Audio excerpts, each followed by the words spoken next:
YouTube, welcome to my channel. എല്ലാവർക്കും സുഖമെന്ന് വിചാരിക്കുന്നു. അപ്പോൾ ഇന്ന് പുതിയൊരു റൈഡായിട്ടാണ് ഞാൻ വന്നിരിക്കണേ. ഇന്നത്തെ റൈഡ് എന്ന് പറഞ്ഞാൽ കേരള, കർണാടക, തമിഴ്നാട് ഒരു ട്രയാങ്കിളിൽ ട്രയോ റൈഡ് അടിക്കാനാണ് പ്ലാൻ. എൻ്റെ ഡെസ്റ്റിനേഷൻ റൂട്ട് മാപ്പ് എന്ന് പറഞ്ഞാൽ ഇവിടെ നേരെ മംഗലാപുരം, ഉടുപ്പി വഴി മൂകാംബിക ക്ഷേത്രത്തിൽ പോവാം. അവിടുന്ന് മുരുടേശ്വരം കഴിഞ്ഞിട്ട് ജോഗ് ഫോൾസ് വഴി ശിവമോഗ, പിന്നെ ആ വഴി നമ്മുടെ വീരപ്പൻ്റെ കാടായ സത്യമംഗലം ഫോറസ്റ്റ്, അട്ടപ്പാടി റൂട്ട് കയറി നേരെ കൊച്ചിയിലേക്ക് വരാനാണ് പ്ലാൻ. അപ്പോൾ എന്തായാലും ഈ റൈഡ് അടിപൊളിയായിരിക്കും എന്ന് വിചാരിക്കുന്നു. ഇപ്പോൾ സമയം ഓൾമോസ്റ്റ് 7 മണി കഴിഞ്ഞു. അത്യാവശ്യം ലേറ്റായിട്ട് ഇറങ്ങിയത്. എന്തായാലും നമുക്ക് വീഡിയോയിലേക്ക് കിടക്കാം.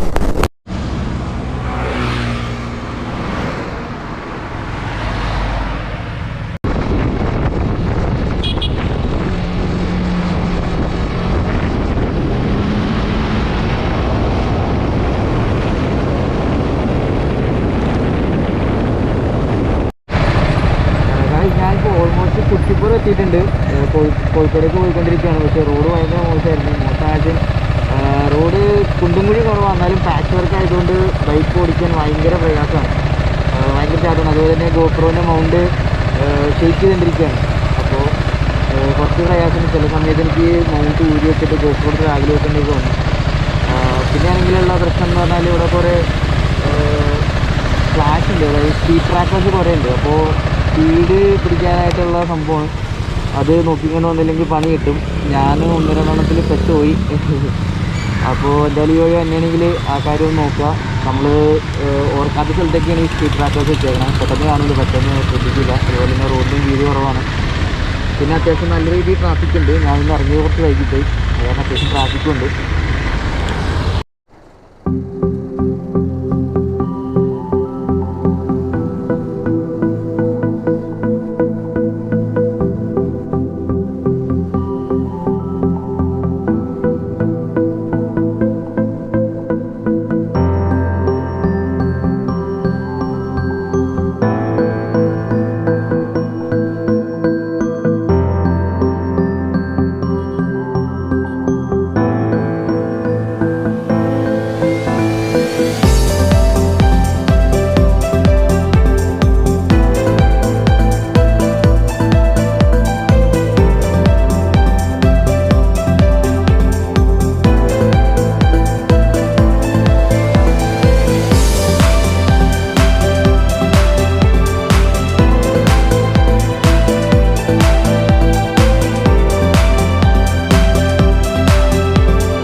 ഗായ്സ്, ഞാനിപ്പോൾ കുറ്റിപ്പുറത്ത് എത്തിയിട്ടുണ്ട്. കുറ്റിപ്പുറം കഴിഞ്ഞ് കുറച്ച് മുന്നോട്ട് പോകുന്നു. കുറ്റിപ്പുറം വരെയുള്ള റോഡ്, അതായത് എറണാകുളം തൃശ്ശൂർ തൊട്ട് കുറ്റിപ്പുറം വരെയുള്ള റോഡ് അത്യാവശ്യം പാച്ച് വർക്കൊക്കെ ചെയ്ത റോഡാണ്. വലിയ സുഖമൊന്നുമില്ല. കാറിൽ പോകണേന് നമുക്ക് അധികം ഫീൽ ചെയ്യില്ല, വലിയ പ്രശ്നമില്ലാണ്ട് പോകാം. പക്ഷേ ബൈക്കിൽ വരാണെങ്കിൽ അത്യാവശ്യം നല്ല ചാട്ടവും കുടുക്കമൊക്കെ ഉണ്ടാവും. അപ്പോൾ ഇവിടുന്ന് കുറ്റിപ്പുറത്തുനിന്ന് ബാക്കി ഇനിയുള്ള റോഡ് ഫുള്ള് റബ്ബറൈസ്ഡാണ്. നിങ്ങൾക്കിപ്പോൾ കാണാമല്ലോ, നല്ല അടിപൊളിയാക്കിയിട്ട് ഒരു ടാർ ചെയ്ത് സെറ്റാക്കി വെച്ചിട്ടുണ്ട്. അപ്പോൾ ഇവിടുന്ന് കോഴിക്കോട് വരെ നല്ല റോഡാണെന്ന് തന്നെയാണ് കേട്ടത്. അപ്പോൾ ഇതിൽ വന്നവരാണെങ്കിൽ ഒന്നുകൊണ്ടും പേടിക്കണ്ട, റൂട്ട് അടിപൊളിയാണ്. റോഡ് അടിപൊളിയായിട്ട് ടാർ ചെയ്തിട്ടേക്കാണ്. പൊളിച്ചു പോരാം.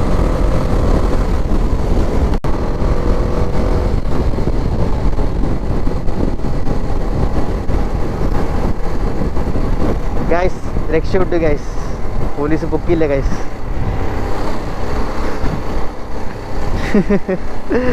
എന്തോ ഭാഗ്യം പോലീസ് പൊക്കാഞ്ഞത്.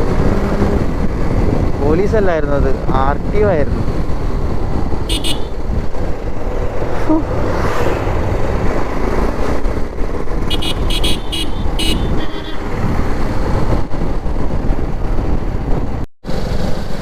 ഗൈസ്, നമ്മൾ കോഴിക്കോട് എത്തി. നേരെ ഇനിയിപ്പോൾ കോഴിക്കോട് ബീച്ചിലേക്ക് പോവാണ്. ഓൾമോസ്റ്റ് എത്താറായി. കുറച്ച് ദൂരം കൂടി പോയി കഴിഞ്ഞ് കോഴിക്കോട് ബീച്ച് എത്തും.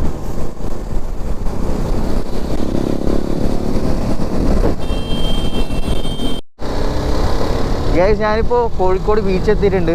ഇപ്പോൾ സമയം 1 മണിയായി. നല്ല വെയിലുണ്ട്, അത്യാവശ്യം നല്ല ട്രാഫിക്കൊക്കെ ഉണ്ടായിരുന്നു. ബീച്ചിലിപ്പോഴും ആൾക്കാരുണ്ട്, നട്ടുച്ച വെയിലാണെങ്കിലും ആൾക്കാരൊക്കെ ഉണ്ട്, കച്ചവടമൊക്കെ ഉണ്ട്. കൊറോണ ടൈമിൽ ഇവിടെ ഫുള്ള് ഡ്രൈ ആയിരുന്നു ബീച്ച്. ഇവിടെ ഒരു കച്ചവടം ഉണ്ടായിരുന്നില്ല, ഒറ്റ മനുഷ്യരും ഉണ്ടായിരുന്നില്ല. പക്ഷെ ഇപ്പോൾ അത്യാവശ്യം ആൾക്കാരൊക്കെ ഉണ്ട്. ചിലപ്പോൾ ഉച്ച ആയതുകൊണ്ടായിരിക്കും ഇവിടെ അധികം പേരില്ല, എന്നാലും ആൾക്കാരുണ്ട്, ആൾക്കാർ വന്നിട്ടുണ്ട്, വണ്ടിയൊക്കെ കൂടെ കിടപ്പുണ്ട്. ഗൈസ് ഇപ്പോൾ ഞാൻ കോഴിക്കോട് ബീച്ചിലാണ്. നമുക്കിവിടെ എന്തെങ്കിലും പോയി ഒന്ന് കുടിക്കാം. ഇവിടുത്തെ ഏറ്റവും ഫേമസ് ആയിട്ടുള്ള എൻ്റെ ഡ്രിങ്കെന്ന് വെച്ചിട്ട് കുടിക്കാം.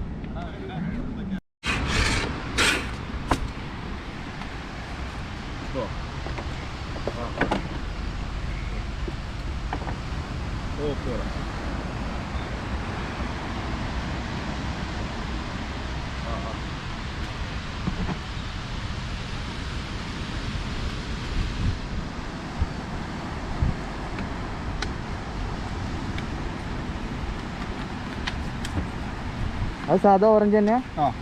ഓക്കെ.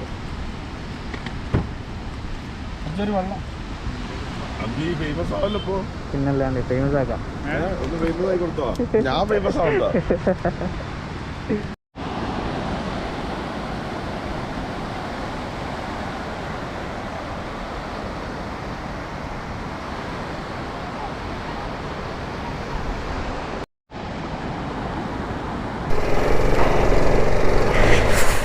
ഗൈസ് ഇവിടെ കോഴിക്കോട് ബീച്ച് ഇവിടെ ചെറിയൊരു കല്ലൊക്കെ ഇട്ടൊരു പാലം പോലെ നിൽക്കുന്ന സ്പോട്ടിലേക്കാണ്. അപ്പോൾ ഞാൻ ആദ്യം ചോദിച്ചപ്പോൾ ഇതിൽ വണ്ടി വിടില്ല എന്നാണ് പറഞ്ഞത്. പക്ഷേ ഇപ്പോൾ കുറച്ച് പേര് വന്നുണ്ട്, ഇറങ്ങി വന്നുണ്ട്. അപ്പോൾ എന്തായാലും നമുക്കും പോയി നോക്കാം. കുറച്ച് സീനാണ് ഓടിക്കാൻ, ഇവിടെ ഫുള്ള് മണ്ണായതുകൊണ്ട് പാളിപ്പാളിയ വണ്ടി പോണേ. പക്ഷേ സീനില്ല, നമുക്ക് പോയി നോക്കാം.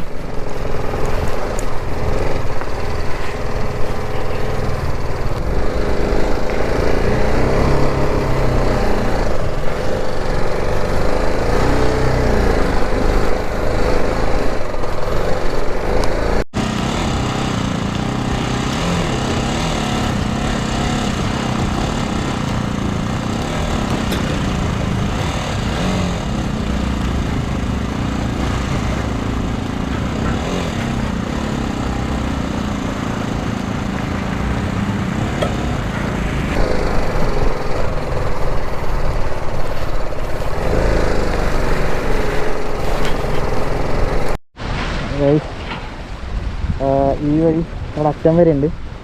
ഞാൻ ഈ വഴി ഇങ്ങനെ ജസ്റ്റ് ഒന്ന് കയറി നോക്കിയാണ്. അവിടെ നിന്ന് ഇങ്ങനെ കയറി ഇതിലെ വന്ന് ഇതുപോലെ തന്നെ അപ്പുറത്തുണ്ട് ഒരു വഴി, ഇതിൽ കയറാം.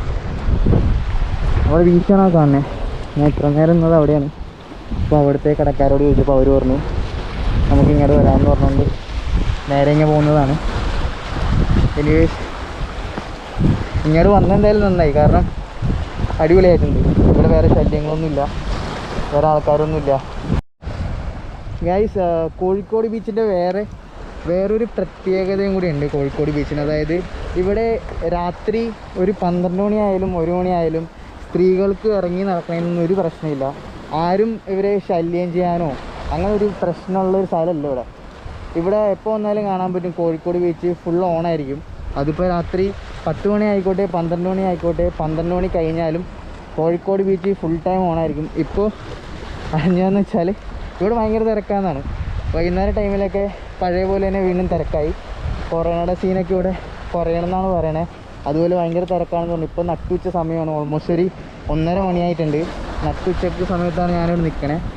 അപ്പോൾ കോഴിക്കോട് ബീച്ച് ഫുൾ ഓണാണ്. അതുപോലെ തന്നെ ഞാൻ പറഞ്ഞ പോലെ സ്ത്രീകൾക്കൊക്കെ ഭയങ്കര ഒരു അഡ്വാൻറ്റേജ്, അല്ലെങ്കിൽ എന്താ പറയുക, പാതിരാത്രി ആയാലും നമുക്ക് സമാധാനത്തോടെ ഇറങ്ങി നടക്കാൻ പറ്റിയൊരു സ്ഥലമാണ് കോഴിക്കോട് ബീച്ച് എന്ന് പറഞ്ഞാൽ. അപ്പോൾ അതുപോലെ തന്നെ എനിക്ക് ഇവിടുത്തെ ആൾക്കാരെ ഭയങ്കര ഇഷ്ടമാണ്. ഇവിടുത്തെ ആൾക്കാർക്ക് ഭയങ്കര സ്നേഹമാണ്. അതിപ്പോൾ എന്ത് തന്നെ ആയിക്കോട്ടെ, നമുക്ക് ഒരു നേരം വിശക്കണമെന്ന് പറഞ്ഞാലും നമുക്ക് ആഹാരം വാങ്ങിച്ചു തന്നെന്ന് പറഞ്ഞാൽ തന്നെ അവർ നമുക്ക് ഭയങ്കര സഹായമൊക്കെ ചെയ്യും. എനിക്ക് കഴിഞ്ഞ പ്രാവശ്യം ഇവിടെ വന്നപ്പോൾ ഉള്ള അനുഭവമാണ്, അത് വേറൊന്നുമല്ല. ഞാനിതുപോലെ ഇവിടെ പോയിട്ട് എന്തോ ഒരു ഡ്രിങ്ക് കുടിച്ചായിരുന്നു. എനിക്ക് തോന്നുന്നത് കുലുക്കി സർബത്താണെന്ന് തോന്നുന്നു. അപ്പോൾ കുലുക്കി സർബത്ത് കുടിക്കുന്നതിന് മുമ്പ് ഞാൻ അവിടെ വേറൊരു കസ്റ്റമർ ഉണ്ടായി. പുള്ളിക്കാരനോട് ചോദിച്ചു ഇതെന്താ സംഭവം എന്ന് ചോദിച്ചു. അപ്പോൾ പുള്ളി പറഞ്ഞു ഇത് ഇന്നത്തെ ഒരു സംഭവം, എന്തോ ഒരു പേര് പറഞ്ഞു, എനിക്കത് ഓർമ്മയില്ല. അപ്പോൾ പുള്ളി അത് പറഞ്ഞു വന്നിട്ട് ഞാൻ വാങ്ങി. ഞാൻ വാങ്ങിച്ചിട്ട് പുള്ളി എന്താ ചെയ്യുകയെന്ന് വെച്ചാൽ പുള്ളി എന്നെക്കൊണ്ട് പൈസ കൊടുക്കാൻ സമ്മതിച്ചില്ല. പുള്ളി എനിക്ക് വേണ്ടി ആ ഡ്രിങ്ക് വാങ്ങിച്ചു തന്നു. എന്നിട്ട് ഭയങ്കര ഹെൽപ്ഫുള്ളായിട്ട് പുള്ളി കുറേ സംസാരിച്ചു. എന്നിട്ട് പുള്ളി പറഞ്ഞു ഞങ്ങൾ അവരുടെ നാട്ടിൽ ഗസ്റ്റായിട്ട് വന്ന ആൾക്കാരാണ്, അപ്പോൾ പുള്ളി അതുകൊണ്ടാണ് എനിക്ക് ആ ഡ്രിങ്ക് ഓഫർ ചെയ്ത് തന്നത്. എനിക്ക് എൻ്റെ പൈസയും പുള്ളി കൊടുത്തതിന് കാരണം അതാണെന്ന് പുള്ളി പറഞ്ഞു. അതുപോലെ ഒരുപാട് കാര്യത്തിൽ ഇവിടെ ഭയങ്കര ഹെൽപ്ഫുള്ളായിട്ടുള്ള ആൾക്കാരാണ്. അതുപോലെ തന്നെ ഭയങ്കര സ്നേഹമുള്ള ആൾക്കാരാണ്. എനിക്കിവിടെ ഒരുപാട് സുഹൃത്തുക്കളുണ്ട്. അങ്ങനെ കുറേ കാര്യങ്ങളൊക്കെ ഇവിടെ അടിപൊളിയാണ്.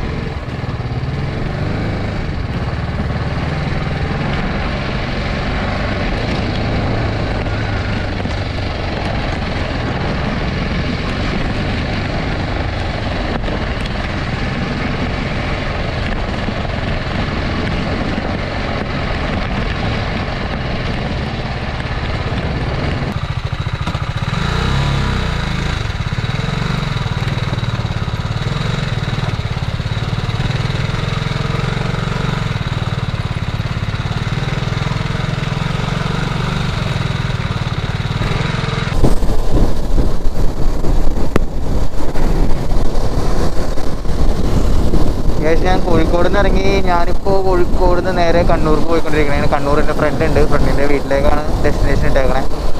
അപ്പോൾ ആ വഴി നേരെ മുല്ലങ്ങാടി ബീച്ചും കയറാമെന്നുള്ളൊരു പ്ലാനിലാണ്. നമുക്ക് ലേറ്റ് ആവുമെന്ന് അറിയാം. ഇപ്പോൾ തന്നെ ടൈം 3:15 ഇനി ഒരു 60 കിലോമീറ്റർ ഉണ്ട് കണ്ണൂർ എത്താനായിട്ട്. എന്തായാലും നോക്കാം. അത്യാവശ്യം ബ്ലോക്ക് ഉണ്ട്. എത്താൻ പറ്റുമെന്ന് വരില്ല. അതിന് മുമ്പ് എത്തിയാൽ ബീച്ചിൽ പോകായിരുന്നു.